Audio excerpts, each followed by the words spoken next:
We're live, Jane. Welcome to the show. Awesome. Thank you for having me. All right, so let's start. Can you just tell us a bit of background, a bit about yourself, what you do, a bit about Erg Army, and then we'll go from there? Yeah, awesome. So my name's Jane Erbacher. I live in Melbourne. I actually think that's the most common question I get. No, the most common question I get is about damper setting for HYROX. That is the most common question I get. People are always wondering where I actually live. But I have been working in fitness since 2001, so a very, very long time. And it was always like my side gig. It was always my hobby. I always did it because I just loved the buzz I got from training and how much it changed my life. And then fast forward many, many years, I completed a couple of university degrees and became a lawyer, but still very, very, very much my passion was in fitness. I've always been very impact driven, so that's why I was drawn to doing law as well. But I just am definitely hooked on the how instantaneous the impact can be in fitness and the fitness world. So I owned and sold a gym kind of 2013 to 2015 and set on a little mission to do something a little bit different to kind of sidestep the normal way of running a business in fitness. And I started a podcast. So I actually ran a podcast for 2 years. So I'm a massive podcast fan. And in that 2 year period, I traveled around, and one of the big things I came to learn was there was a massive gap in the fitness industry when it came to the ergs.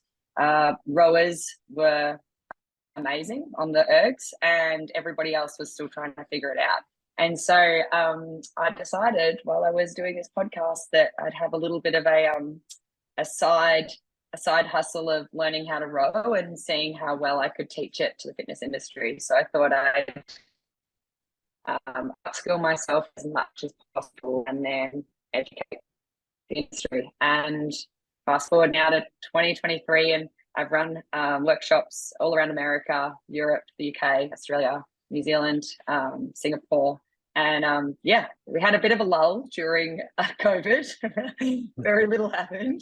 But it's always been the why has never changed for me. The how and the what has changed along the way, but the why has always been massively impact driven, massively community driven, and just like very obsessed with the transferability of training, just obsessed with the confidence someone can build and the network somebody can build from a training environment. Okay, and it's all the ergs, is it, that you're teaching, not just the row?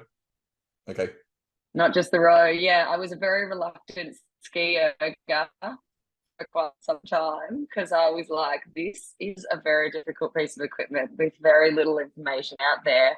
But now the ski erg's well and truly my favorite, and I teach the bike as well. So all the ergs, anything air driven. All right. What was your podcast about?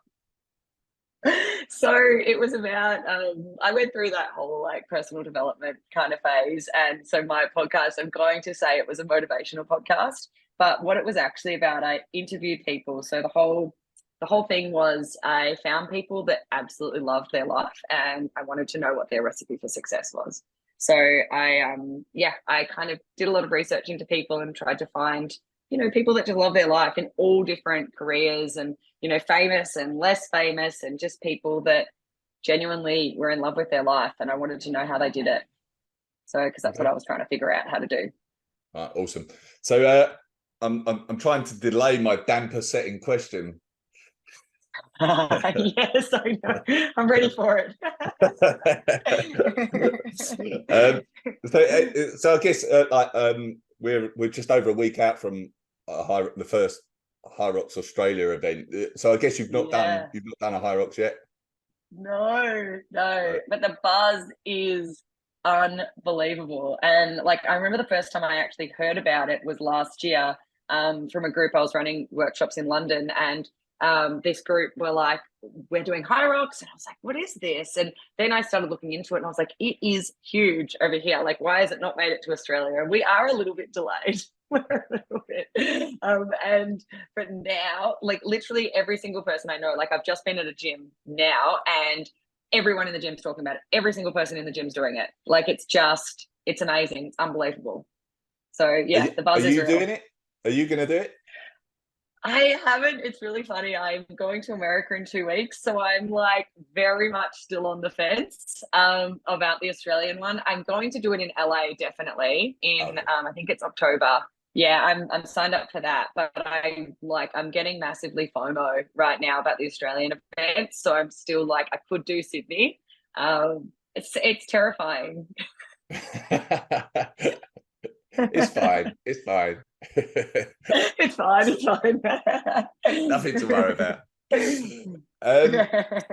So let's get into some tips for people listening on the ergs.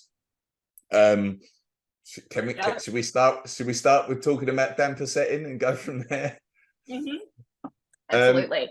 So what should we start? Maybe what's the most common mistakes that people make in regard to damper setting? Great question. Okay, so without a doubt, the biggest misunderstanding is that the bigger, stronger athlete needs a higher damper setting. And that is like 100% the perception people have. It's definitely the perception I had. And it's the fitness industry, because generally a bigger, stronger athlete can move more load faster, more times. And but the machine doesn't work that way because it's variable resistance. So it's actually the entire airflow is based off the input of the user. So what the damper setting actually does is adjust how much air is allowed into the machine. So when we move the damper up closer to a 10, it means that we open up the flywheel casing, which means that more air can come in. So there is a greater volume of air capacity. It's not too many of the same word. However, that air doesn't just come in to propel us forward. So it's not just about this positive force that the athlete can create. The air also slows down the flywheel faster. So the athlete has to move at a faster rate with higher force production to benefit from the capacity of airflow, which favors a shorter duration. So even the best in the world, those doing these 500-meter world records in like a minute 9, minute 10, never put their damper to a 10, because the slowing force of the flywheel, it compounds, like it's detrimental, and that detrimentalness, the cost compounds, it gets worse. So the damper setting is actually incredibly strategic. And the best thing an athlete can actually do is not have this fixed mindset about it, is be able to adjust their tempo and force production based on the slowing force of the flywheel. Because you've got a split second in HYROX. You get there, you have 1 split second to change it, and you've got no idea the age of the machine, how much dust the machine has, the air quality around you, the wind that's blowing, where that rower is or ski erg is set up in relation to other things. But what you have as an athlete is you have 100% of control over your input and your technique and your pain endurance. And so you want to be able to adjust your tempo, force production, and based on the slowing force of the flywheel. So it's getting to know what the flywheel is actually doing and the slowing force. Okay. So how would an athlete go about doing that? Is that just something that needs to be practiced in training? Yeah. So the best way to prepare for something like HYROX, and the thing that I just absolutely love about HYROX is that it exploits inefficiency. Like the race is so long and so many different elements that if you're inefficient in a movement, whether it's you're running or you're erging or you're carrying or you're pushing, it will be exploited, and the fatigue will come not only during that part of the event, but after it. And so with the ergs, the really cool thing that you can do is practice on them with the resistance variables, with the damper setting at varying spots, with running before, running after, with every event following it. But each time you get on, attack it with a slightly different damper setting and see which yields the best results. I think the mistake a lot of people are making, the misunderstanding, is that they've got this fixed mindset about it, that 6 is the right spot, 7 is the right spot, 8 is the right spot.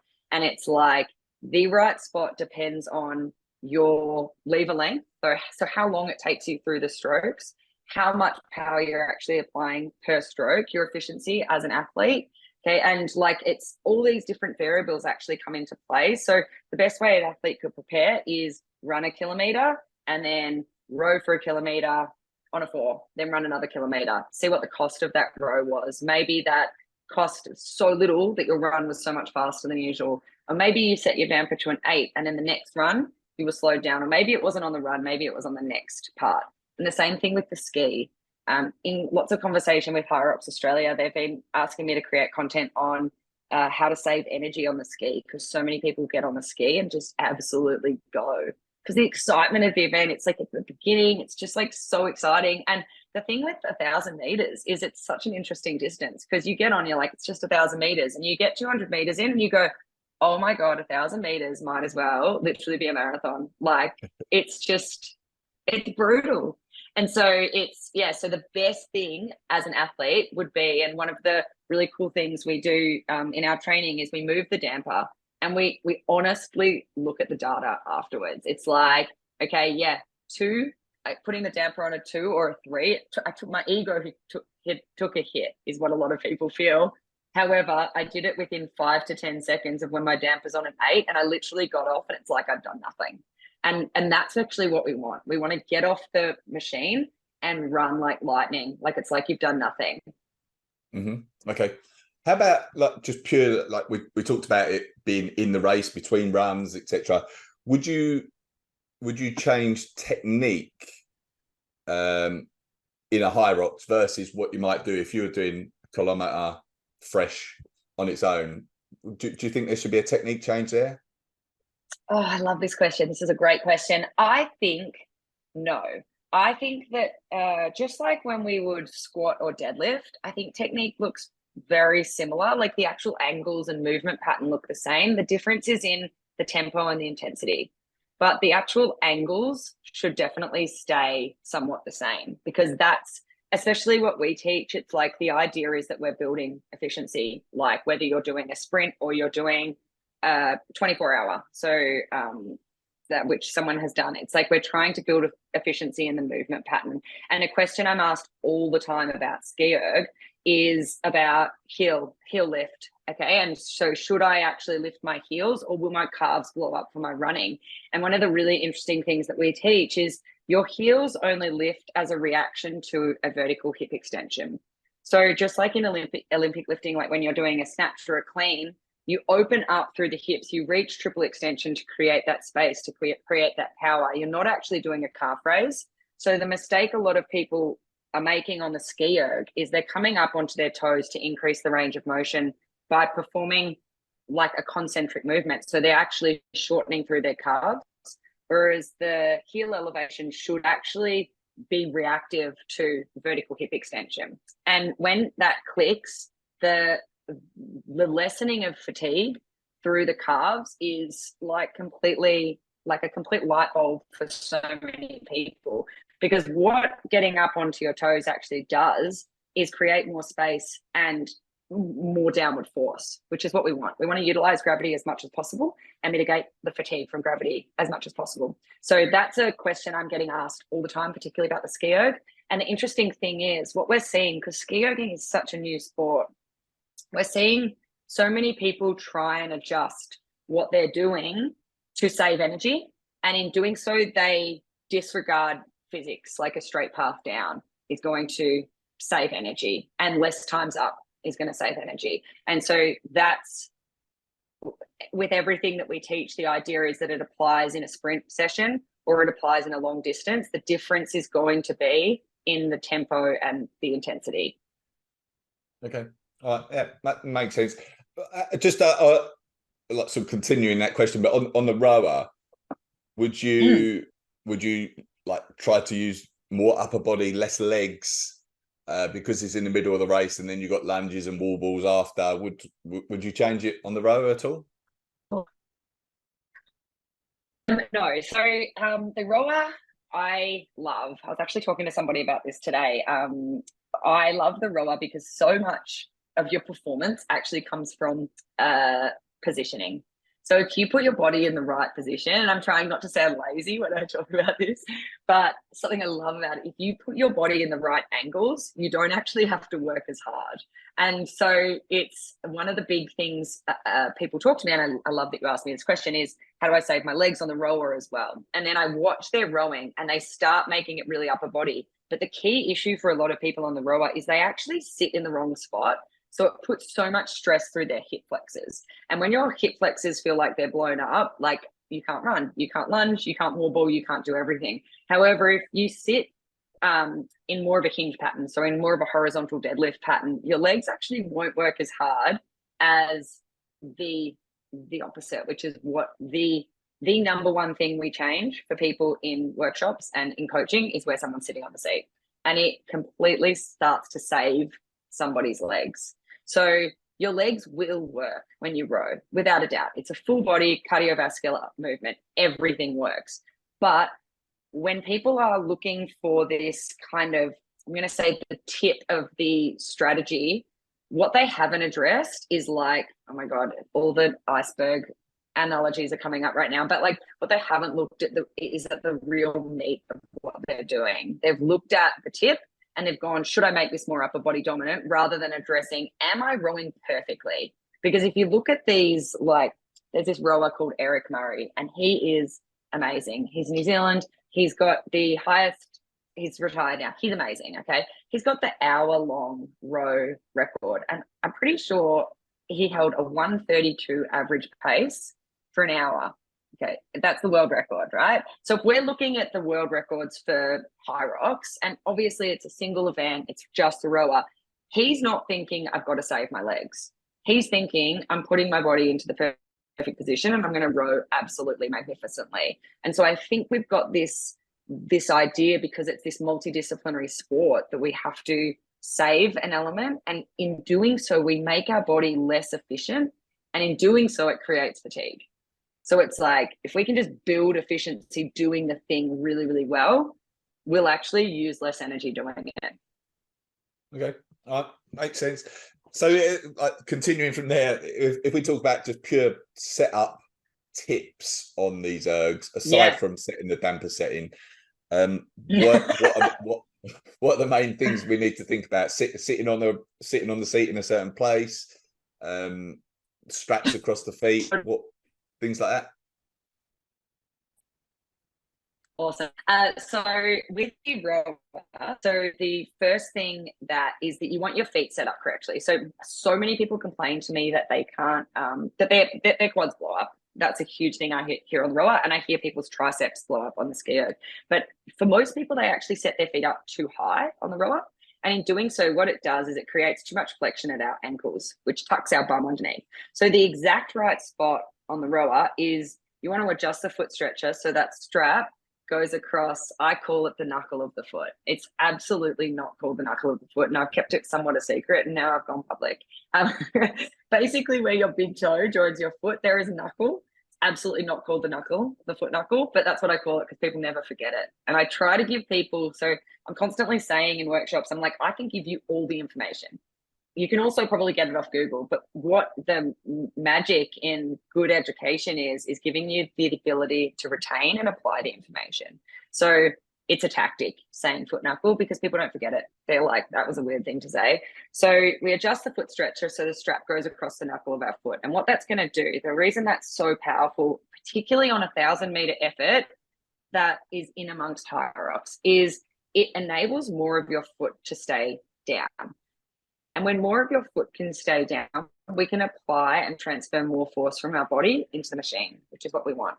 A lot of people think when they're rowing that if they travel further, they travel further. And then a really tall person gets on and beats them on the rower and they go, see, my belief system is totally justified. Tall person did better. And it's like, and in their head, it's because they traveled further. But what the rower knows is application of force. So we want those feet set up exactly right, because it gives us more ability to apply force. Second connection point is where we sit on the seat. And 99 out of 100 people intuitively sit on the seat incorrectly. And so what a lot of people do, if we think about the pelvis and how the pelvis sits, an anterior pelvic tilt is when we arch through our lower back and push our hips forward.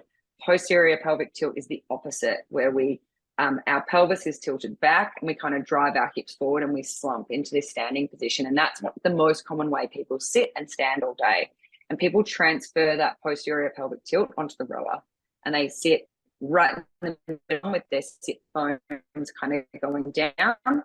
And you can see a really good clue that somebody's sitting in the wrong spot is that their back is rounded. I call it a turtle back. It looks like you've got like a little like turtle home on your back, and your pelvis is tilted in underneath. And then people's feet are set up all high, and then they're trying to straighten out their back and they just can't. If you sit on the seat, and I tell people to imagine they sit on the seat with their feet flat on the ground first and their elbows on their thighs, and imagine they're sitting on like public transport, like on a train or a bus, and they don't want anybody to sit next to them, taking up all this space. Their back is nice and flat. You can imagine it, right? And then we set our feet in, lengthen out our hamstrings, and we're actually trying to find the middle of the seat with the top of our hamstrings and the bottom of our bum. And it really does look like, if you look at the angles, when someone's feet are set up right and their bum's set up right and they're in their front position, which is known as the catch, it really looks like the deadlift setup. We've got a vertical shin, a really beautiful flat back. Our hips are well behind our shoulders. Like it looks strong, it looks powerful, compared to that posterior pelvic tilt sitting in the middle of our bum, little turtle back, round shoulders. And then the last part of the setup is actually where your hands go. So we want everyone to have a beautiful wide grip, pinky fingers to the edge of the handle, proud chest. So a lot of people put their thumbs in the little holes on the handle and they're like, oh, but it feels so comfortable. And I'm always like, it's like, no, that's just like a no. I got no tricks. There's no turtle back. There's no foot knuckle. It's just like, no. Amazing. Another question I was going to ask, like HYROX relative is like in doubles.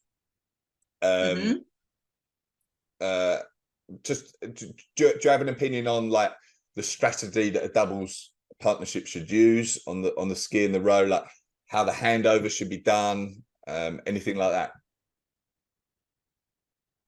Oh, great question. Okay, I've been thinking about this a lot, because if I'm doing HYROX, it's going to be in a doubles the first time I do it, because just like that's what I'm doing in LA. But I just love partner workouts. Like I live for team workouts, and it's so funny. If I'm just left by myself, I'm like do, and then if I've got somebody that I could potentially let down, I'm just like I'm there. It's as if I'm at the Olympics. So the rower,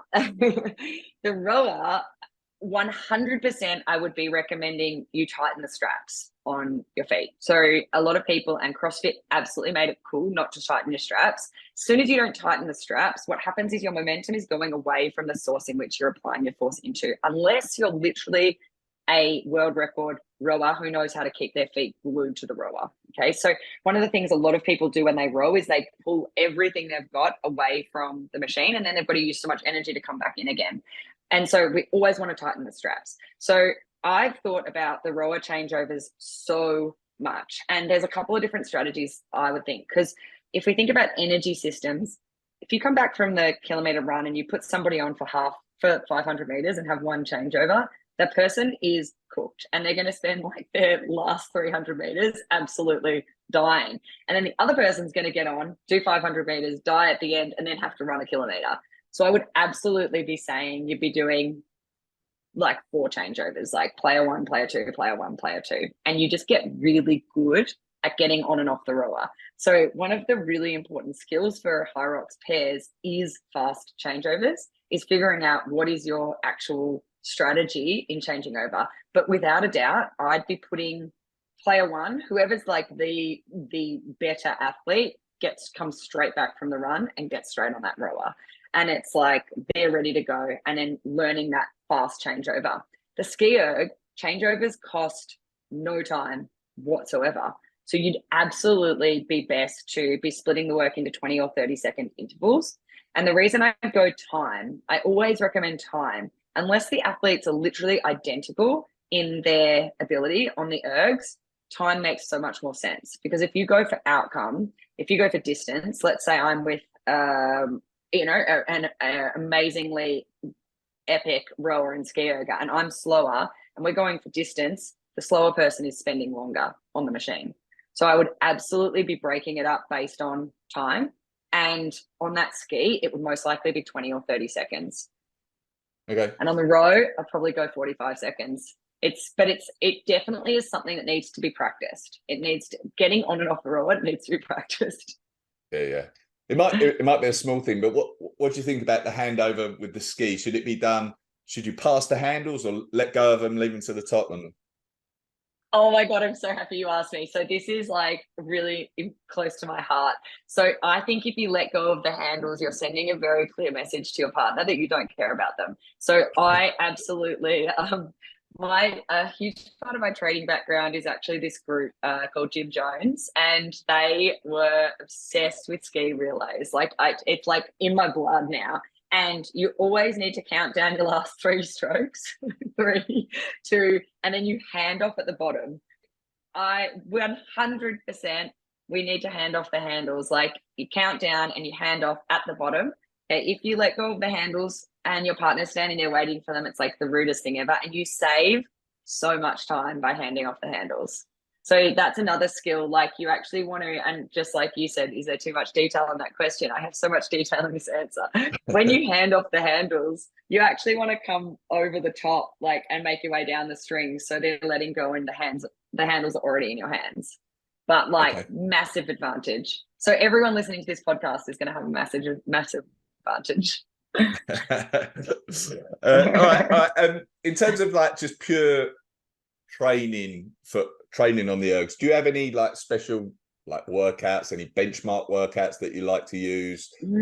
Anything like that? Ooh, great question. I do have a workout super specific for you to learn about how the damper setting actually works. So like one of the things, because I spend so much time talking about it, a lot of people, it's not that they don't believe me, but it's that for so many people, they've done things a certain way on the rower that when you come along and you change it, they have like this emotional attachment to what you do.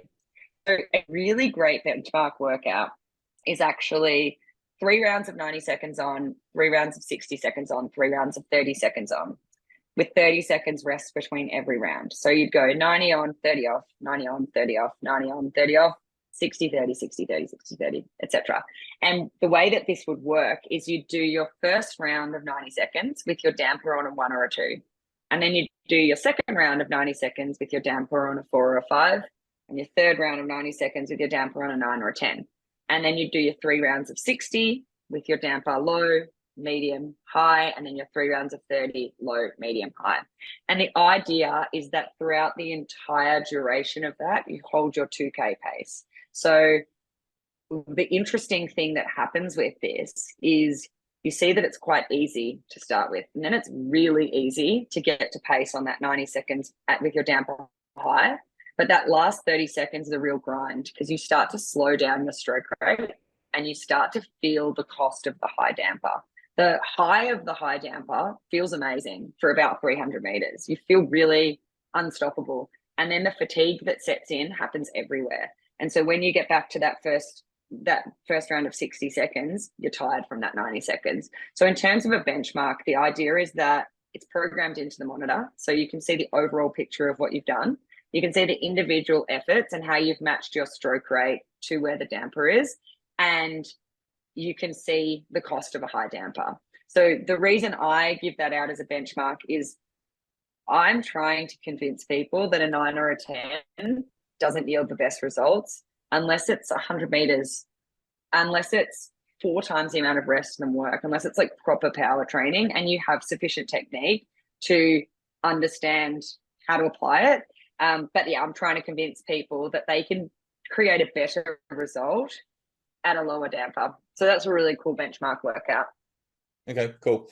And in terms of like pacing for a HYROX, and maybe this is just like very individual, but do you feel like it should be closely aligned to someone's 2K pace or something like that? If someone hasn't done a HYROX before and they're going in, like say, you know, they're going to do Sydney, should they go and do a 2K and then try and pace at that? Or yeah, what? That's a great question. I think someone should only really do a 2K if there's a really good reason for them to do a 2K, because I feel as if 2Ks can potentially get somebody from like my job is to help people love the rower and the ski erg. Like I see that as my job. And so I generally don't make people do 2Ks because it's not super aligned with what I'm trying to do.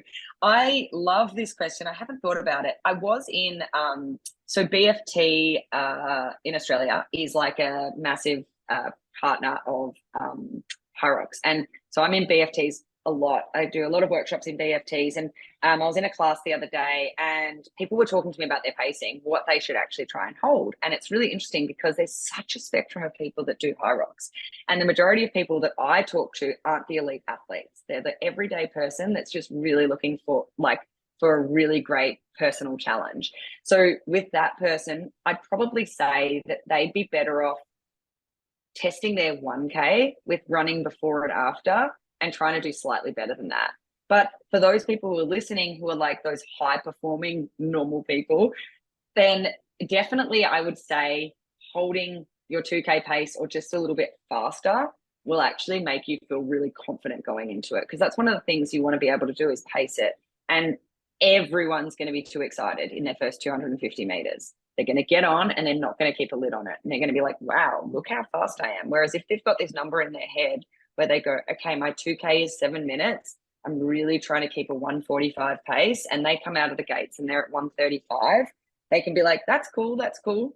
I can slow down a little bit and I'll still be ahead of where I need to. But I think the issue for everyone in their first HYROX, everyone at Sydney, everyone's going to come out of the gates on those ergs like a bullet. They won't be the first to do that. Yeah. I saw on social media that you've done some coaching with James Newbury, who I've interviewed, and Yes. Tia Claire Toomey, who I've not yet Yeah. interviewed but want to. Yeah. Can you talk about like how that came about, and then also like I'm quite interested in what you observed of them compared to other people that you coached. Were there any sort of qualities that you noticed in like athletes of that caliber? Yes. I absolutely love James. And I absolutely love Tia.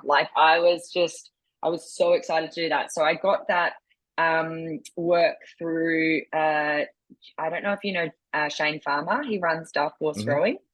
Yeah. So Shane and I did an online ski course. I think it was about 5 years ago now, and Tia needed somebody to teach her how to ski, and I was in Australia, and he was like, "Why don't you go up and do it?" And I was like, "Yes, I want to do that. That would be amazing." Tia is literally unbelievable, and so I was just so lucky because when I got there, James was up there training with her. So it's like, I didn't even know James was going to be there. So it was just like the two best Australian athletes in one go. And I was so nervous. And I still remember the moment I met Tia. She came up to me and she was like, "Hi, I'm Tia." And I'm like standing there. And I was like, I absolutely love how humble she is. It's like, she's the most incredible athlete. It's just beyond anything. The two of them were, I'm going to say, the two easiest people I have ever coached in my entire life. They were so coachable. It was just, they were just like, you're the expert, we're the athlete. Their movement capabilities are amazing. Their engine was amazing. Their body awareness was amazing. It was easy. It was actually easy. I think there's still so much work to be done in the CrossFit world when it comes to the ergs. You really do see the difference between the absolute top athletes and their attention to detail on that versus the kind of, mid-tier. But yeah, Tia is an absolute dream of a human being, and her work ethic is beyond anything. And same as James. James will stop at nothing. The two of them, and just really lovely people. That was a really cool opportunity. Yeah. Awesome. All right. A question that I ask everyone on this podcast now, anyway, if you were going to put a message out on a billboard that could say anything to the world, what would it be? Oh, that's such a good question. My brain went straight to damper setting. But without a doubt, it's definitely got to be I'm trying not to be too cliche, but it's definitely got to be something about go do that thing. Like, it's like, stop waiting. I, without a doubt, have this very so like my mum died when I was little and my brother died when I was a teenager, and so I have this very real reminder all the time of how short life is. So I'm a very big like risk taker, so I really love seeing people just go do that thing. Like, it's, you know, not being afraid. Like, who cares if you come last at HYROX? Like, who cares if any of these things happen? Like, take the risk, do the thing. Like, don't sit by and wait for things to happen for you, or don't wait till it's too late. Like, you never regret doing the thing, you regret not doing the thing. I think my billboard's going to be very big. My billboard will be a speech. Really small font. No one can read it. Yeah. All right, amazing. Thank you. I've loved this. This has been great and a lot of help, I think, to a lot of people. Great. Do you want to shout out where should people find out more about you, what you're doing, everything like that? Yeah, so everything about me is at Erg Army. So ERG ARMY, and that name came from, not from any affiliation with the military, but I'm a massive Harry Potter fan, and in Harry Potter there's the collective of good becomes Dumbledore's army. So like, we're the collective for Ergs, and yeah, and we're everywhere actually. So you'll find us. I live in Australia, but I'm about to move to America to work on a project for a little while. But be touring the UK and Singapore and Europe again next year. So yeah, and doing some work with HYROX in Australia, which I'm very, very excited about. Okay, amazing, awesome. All right, well, thank you for this. It's been an absolute pleasure, and I will My hopefully pleasure. talk to you again soon. Yeah, thanks so much for the opportunity. All right, take care, everyone. Bye.